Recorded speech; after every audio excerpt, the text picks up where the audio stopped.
Well, hi everyone. I am Kim Wyatt. I own Pilates by Kim here in Northport, Alabama, or the Tuscaloosa area, if that's what you're more familiar with. And today I'm going to talk to you about the different spinal positions that you would find in a Pilates class. Mr. Pilates is famous for saying that you are only as young as your spine is flexible. He was very interested in spinal movement, spinal stability, and spine health. And it's very obvious in all of the exercises that he created on all his wonderful equipment. But sometimes it can get a little confusing, the languaging that we use around the different positions. People think I'm saying one thing, I'm really trying to get them to do another. So I wanted to come on and do this video and just explain to you what I mean when I say certain things and give certain cues about the spine. So I'm going to go through the basic movements of the spine. And you can join me. I'm going to do it from a seated position to start. And actually, I'm going to turn and face this way. So if you would like to join me, you can. You could sit cross-legged if you wanted to, or you could have your legs extended or have your knees bent. It really doesn't matter. But it does matter that you are able to sit up nice and tall. So if any of these positions is causing you to kind of rock back, then I would make some change to that. You could even do this seated in a chair. So the first position is spine flexion, and that's super common in Pilates. We do a lot of that. Think about your ab curls and your ab crunches. So if we're flexing the spine, we're actually kind of bringing our nose towards our pubic bone, rounding the spine. Right? So that would be flexing. And this position here is something we come to quite a bit. We call this a C curve of the spine. So think belly button towards the spine and a little chin drop, tail curling under, kind of scooping that belly in and up, right? So that would be spine flexion. And then if we go into spinal extension, I'm just going to uncross my legs because it's just easier for me. All right, spinal extension is more of your back bend shape. So if you lift your chest and look up to the ceiling, that is spinal extension. And then we come back to the start. And try that again. I like pressing my hands on my knees here. It helps kind of pull me up. Gives me a little feedback. And look, I don't have extreme spinal extension in my thoracic spine. It's something I need to work on. All right, so when we're thinking more of a back bend or going up and back, but we're opening up the front of the body, that's extension. Okay? And then there is lateral flexion or side bending. All right, so that would simply mean taking a side bend over to one side, right, and back up and over to the other side. So I would call this a side bend. I probably wouldn't call it lateral flexion in a class. I wouldn't ask you to laterally flex your spine. I think that's a little confusing, but we all know what a side bend is, right? You're bending to the side. Okay, and then there is a twist or a rotation. I think we've all done this in an exercise class. So from a seated position, you can bring one hand behind you, opposite hand to knee, and it's just twisting your spine on that vertical axis, right? And a gentle twist. But we might call this spinal rotation, right? So same thing. A twist and spinal rotation are the same thing, just different languaging to mean the same thing. Right, so where would you see this commonly in a Pilates class? Well, first of all, in our abdominal work, right? We're going to do a lot of flexion in our abdominal work. Number one being your 100. That's one of the first exercises in the order, in the classical order, that would involve spinal flexion, right? Arms reach up, shoulders and chest curl forward, legs go out. There you are in spinal flexion. So there's one right there. You would also continue that same spinal flexion as you did your ab series of 5, you know, and then later in the ab series, we add rotation. There's your crisscross, right? There's an opportunity to rotate the spine. All right. Another place in the mat series where you would see flexion is spine stretch forward and then rolling like a ball. All right. So that's pretty tight. Okay. So that would be your tightest one. You would rock back and then you'd come up and you try and maintain that shape, right? Without too much wiggling and wobbling, rocking back and then rocking forward. So those are just a couple of examples. Extension in the mat work would be your swan. So you'd be coming on to your belly, and hands can be at different positions. I'm just going to have mine here today. And then we would take our gaze forward and up and just come up. I'm not feeling super warmed up in my low back today, so that's as far as I'm going. And if you had a problem, you could always bring your hands out ahead of you. Less extreme, but that's my extension for today. One more time. Just feeling a little tight in that low back.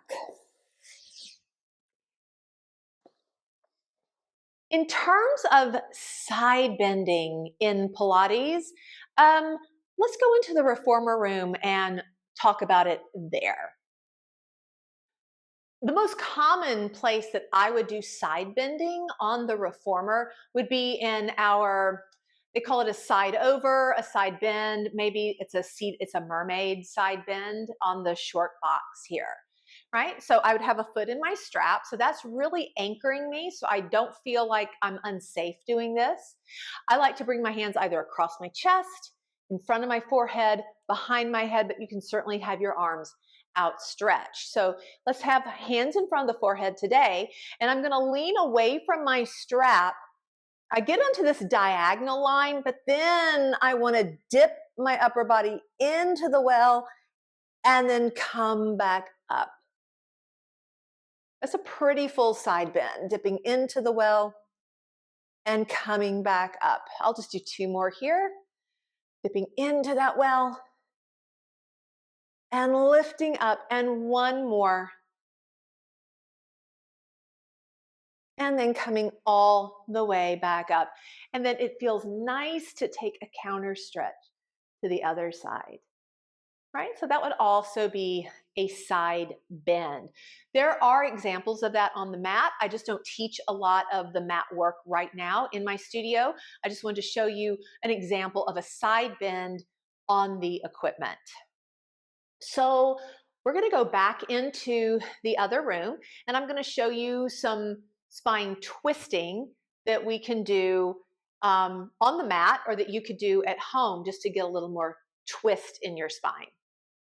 So we're back on the mat, and I'm going to show you a mat exercise that does have a twist. It is called the saw. You may be familiar with it.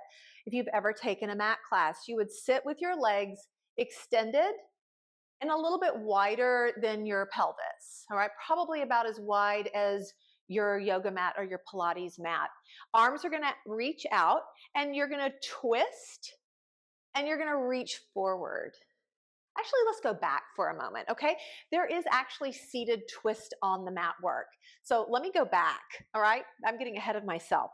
Let's start with your legs together. It is a seated twist. So you're gonna sit up nice and tall. I'm gonna have a baby bend in my knees today. That's just helping me sit up. And we would rotate and give a little twist, twist, and find center. Rotate, twist, twist, and center. Rotate, twist, twist, and center. Rotate, twist, twist, and center. Okay, that's step 1. That's just a twist. Now let's add a twist with flexion. That's the saw. So that's where the legs come out. Arms are going to reach out wide. We're going to rotate first and then nod our chin to our chest. There is your flexion. And we're going to reach past that baby toe, saw it off a few times, and come back up and untwist. Rotate to the other side, chin to chest. There's your flexion. Saw it off a few times, come up. I'll do it one more time each side. Rotating, chin to chest. Saw, and up. Unwind and rotate chin to chest, and saw, and up, and unwind. So there's a little bit of a twist with flexion, just like in the crisscross series on the mat, if you remember from the first part of the video. So what are some easy ways that you could practice this at home? One of the simplest ways for flexion and extension is doing cat and cow. And if you've ever taken, I don't know, any kind of group X class, I think it's super common. We take that from the yoga world, but we have incorporated it into so many different exercise formats. It's just really good to do. And of course, your knees need to not be a problem here. You can put a little pad under your knees, but you want your hands right under you and your knees right under your hips. And it's just simply rounding the spine. There's your flexion. And then extending. And I'm a little stiff in my low back today. Rounding the spine. And then extending. Notice how I'm not dropping into my shoulders though. I'm not going to get too deep into this, but sometimes people kind of sink in here. I'm really trying to stay lifted up and out of my shoulder girdle, and then rounding, and then extending. Okay. And as far as your side bending, we could do a little bit of side bend mermaid. I'm sitting with my legs in what I call a Z sit. You could do that. You could stack your legs. You could just have your legs hanging off of your bed, or anything that's elevated, and just work a side bend. It's as simple as that, right? You don't really need any resistance. Just getting a little more length and stretch, and that's what we're looking for, is some length.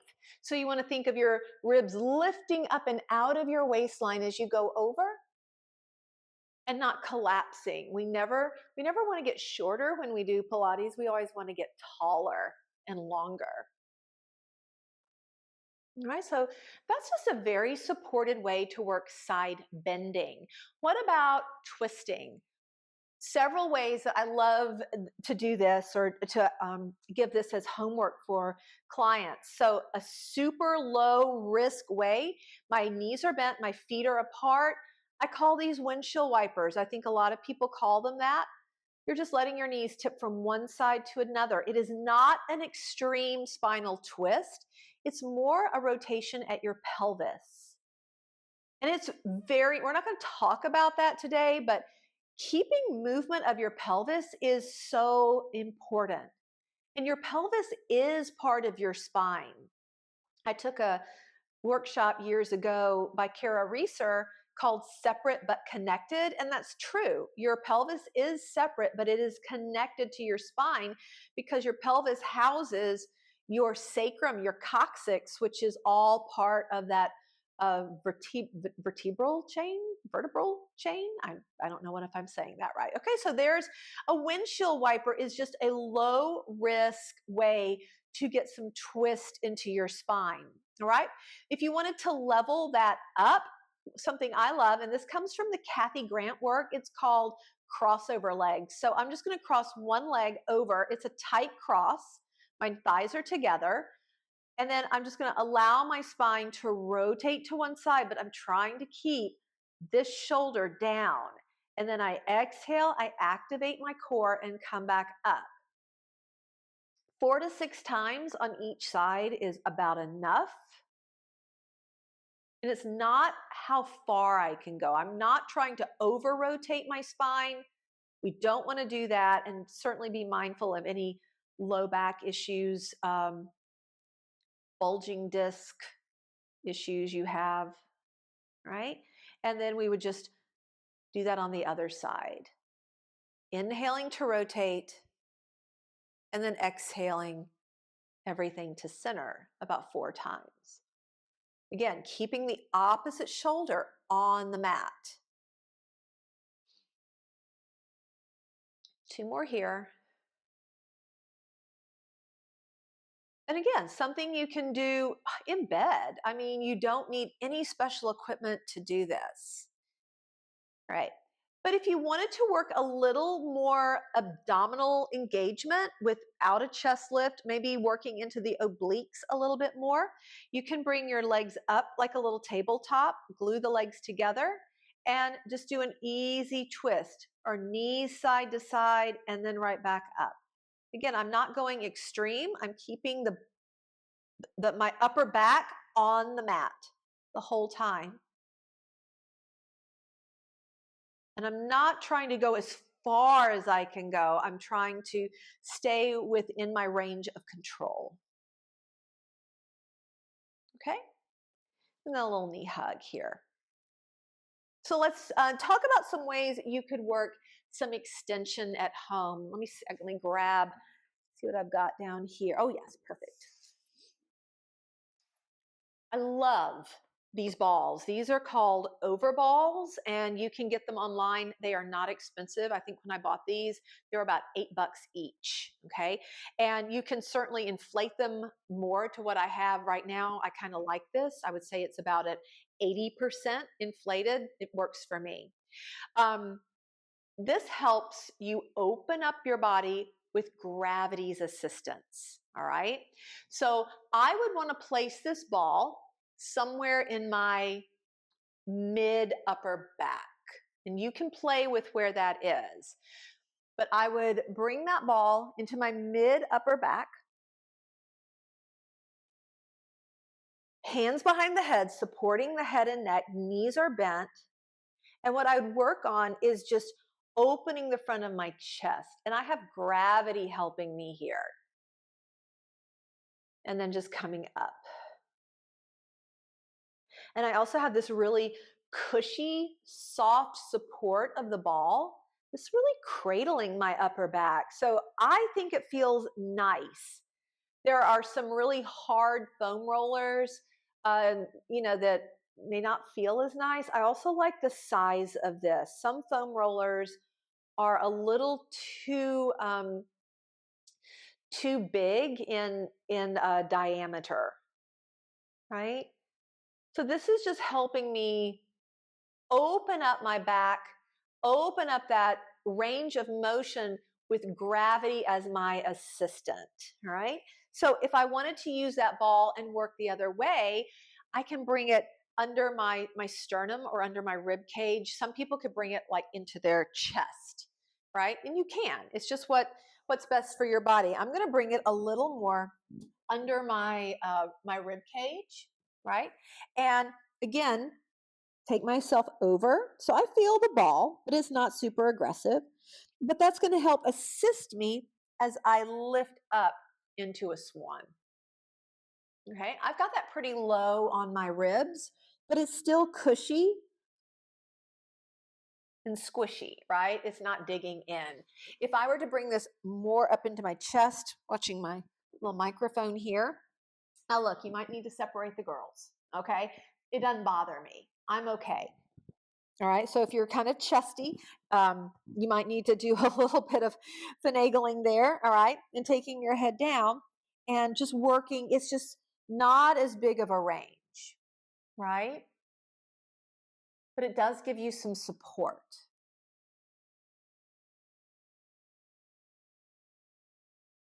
In that chest lift. I almost feel like I'm kind of pushing the ball forward and then kind of rolling it back under me.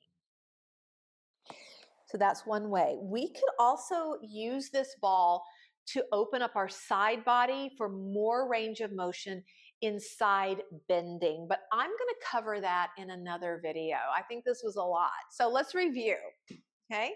So we have flexion, rounded spine. We have extension, opening up the chest. We have lateral flexion or side bending.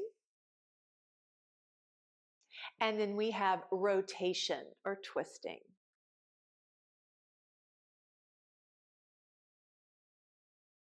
And those are simple things that you can do every day. You could do that seated at a chair, right? I was seated doing all of those, just taking a few flexions, extensions, side bending. You could flow it. You could sit there at your, if you have a desk job or you've been working for a while or you sit a lot, really great.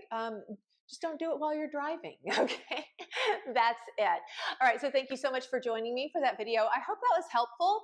I would love for you to reach out to me and tell me or give me some ideas for some videos. I'm just kind of pulling things out of my hat here and putting them out there, but any suggestions from you would be helpful and most appreciated. Y'all have a great day, and I will see you soon.